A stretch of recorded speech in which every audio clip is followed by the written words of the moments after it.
William & Mary has a long tradition of setting precedents of excellence and is considered a leading public university. However, today, at the second oldest college in the nation, workers receive poverty-level wages. Many workers who keep the school running on a day-to-day basis work multiple jobs just to make ends meet.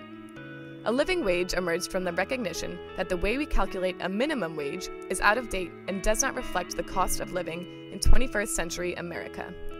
In Williamsburg and the Greater Hampton Roads region, if you calculate the cost of travel, housing, food, taxes, and other basic necessities, a living wage for one parent supporting one child is over $17 an hour. As of fall 2010, of the 104 housekeepers making a salary at the college, 75% were making at or under $10.57 an hour. But to understand the consequences of poverty beyond the numbers, consider these stories told by workers who struggle every day to support their families and pay their bills. Hi, I'm Barbara Washington. I've been here for 4 years at the School of William & Mary, and I've worked 2 jobs to try to maintain, and I'm always looking for overtime to try to pick up and to get extra money to maintain. You know, I have a daughter in college and I'm by myself, a single parent, so, and it's hard out here. So it's, you know, they don't want to give you more money, but everything going up except your paycheck. Hi, my name is Kirk Futrell. I've been at William & Mary 19 years now. And it doesn't take a degree to figure out when you're being screwed.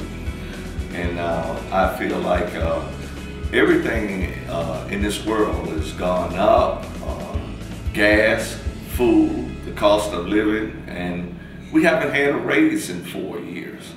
So that right there within itself tells you how hard it is for a housekeeper that is already underpaid to make it in this world. And I feel that we deserve a raise. I have to work up approximately 3:45 to get here at William & Mary just to make it here by 5 o'clock. Another thing, when you do get paid, you have to decide whether or not you want to pay your bills, what bill you're going to pay, or buy groceries, or sometimes even whether or not you have money to go to the doctor. Right now, I got arthritis in both my feet, don't have the money to go to the doctor because I got to pay other bills, and that's just not right, and it's just going to get worse. The morale is down, the motivation is down, the respect is gone. And we're trying to find some kind of way of getting our morale back, where people don't have to work 2 jobs to struggle, just to manage their household. My name is Barbara Smith. I work in Blow Hall. I have been at William & Mary for 23 years. I have worked all over campus. And also, it's been hard because we are not making the money that we should. Now, you got people that in our area that scared to speak up, scared they're gonna lose their job, scared that they're gonna get rolled up for freedom of speech. It's sad that we as workers can see how it has broken our unity here at William & Mary College. For the past 10 years, workers and students have been meeting with the administration to ask for raises for employees living in poverty. Last semester, students, workers, professors, and community members formed the Living Wage Coalition to support workers in their fight for fair wages. At the beginning of last semester, workers began to speak publicly about the injustices they face working for the college. Workers and students delivered letters to various members of the administration asking them to consider raises for workers. When these letters failed to produce any results, the group got together for a rally and marched to President Reevely to ask him to support living wages. The president told students that if they were there to talk about wages, then we had nothing to talk about. In order to show the widespread campus support for living wages, workers, students, and professors delivered handwritten letters to President Reevely. One by one, they told their own stories about why living wages would benefit our tribe family. Even after hearing these personal stories and receiving hundreds of petitions, the president refused to consider raises for workers. When petitions and letter writing failed to convince the administration to reconsider their stance, workers and students found creative ways to make their voices heard. Workers began to picket at Confusion Corner on their lunch breaks, and students marched in the homecoming parade with a living wage float.